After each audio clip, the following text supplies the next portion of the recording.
All right, welcome to the second part of disaster planning. Week one, or the first part was in week 10. So go back and watch that if you haven't already completed that one before you start this one, which we're going to talk about more of an introduction into disaster planning and the actual structuring and creation of a plan. First, we're going to make some assumptions in this series because it really needs to go hand in hand with so much more of our entire program. A lot of the work is covered here, but it's a more of a functional how-to without really knowing can you.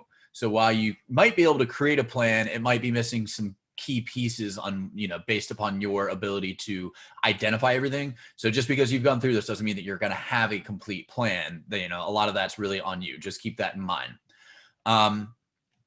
When you're creating the plan, and this is disaster planning, but any plan in general, you need to first determine the goal. You need to know where it is that you're going before you can, set out on your journey. So you want to know what that outcome is and kind of what it looks like. You don't have to be super specific. It can be kind of vague because there's a lot of unknowns, but you at least kind of need to know where you're going. So if you're going on a road trip and you want to go to the West Coast, you should at least pick a city before you leave. State is good. A city is better. You don't necessarily need to know where you're going to stay or what you're going to do or anything. That's half the fun of road trips sometimes, but you need to know at least where you're going.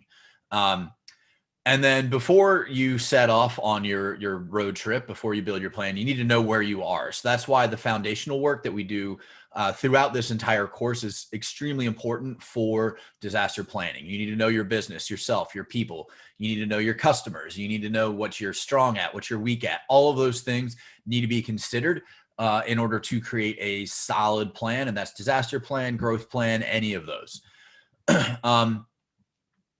So that really requires that you know your processes. That's important. You need to know your people, how they interact with those processes. You need to know which ones are critical, which ones aren't. When we get into more of the process work, this is going to be very similar to creating a future state process. And we're going to cover that later. I believe that's in week 39. But the creation of the future state process, that's where you want to go. You know where you are, and then you just got to figure out how to get there. So the outcome of your plan is going to be that desired future state. It could be your business being 100% whole again. So if you're planning for some sort of, natural disaster, you want to be back up and running within whatever time period, 2 months, et cetera. If you, depending upon whatever it is that you expect to happen based upon what it is that you're planning for.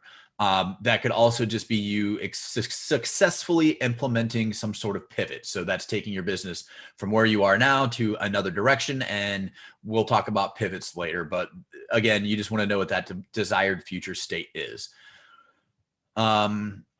Stop, review, stop, review. So when you are creating your plans, especially the first one, you don't want to write the whole thing out and then review it. Start writing the plan, stop, review it, see if it makes sense, make sure you're going in the right direction. Start writing, stop, review, stop, review. So this isn't going to be like super quick or easy, and you're probably not going to finish it within one sitting. So just create that plan, stop, review. And when you're reviewing it, you can review it with other people as well. So the people who are going to be part of that plan, they can be a part of that review to say, okay, this makes sense, that doesn't make sense, here's something you missed, etc. While you're doing that stop review process, you can write in details, fill in some information, take a break, come back. Again, move at your own pace, but if it's something that you think might happen sooner than later, maybe you should move a little bit quicker, but that's totally up to you. When you create the plans, you need to be as detailed or as vague as you want. So this really depends upon that who's going to execute the plan. So if you're stuck, let's say outside of the country and somebody else has to use it, it needs to make sense. So it needs to be detailed enough that anybody who's using the plan, it makes sense to them, but it doesn't have to be so detailed that you're detailing every minute of everything that should be occurring.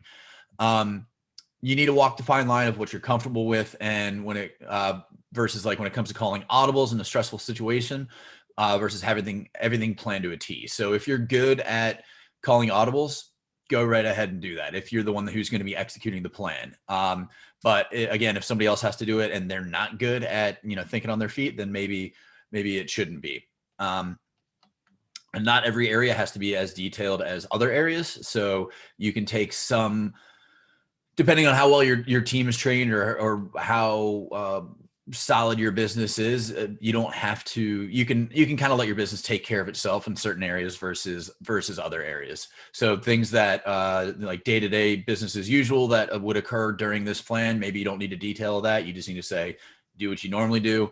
Things that are out of the ordinary, maybe you need to detail a little bit more. That's up to you. And we're going to talk about writing multiple plans, and we don't want you to freak out because you think that this is going to be like hours and hours and hours of work.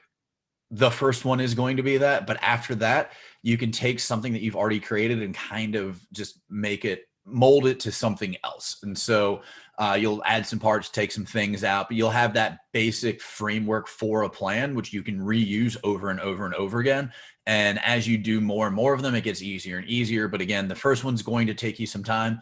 After you got that done, it's just going to get quicker and easier in there.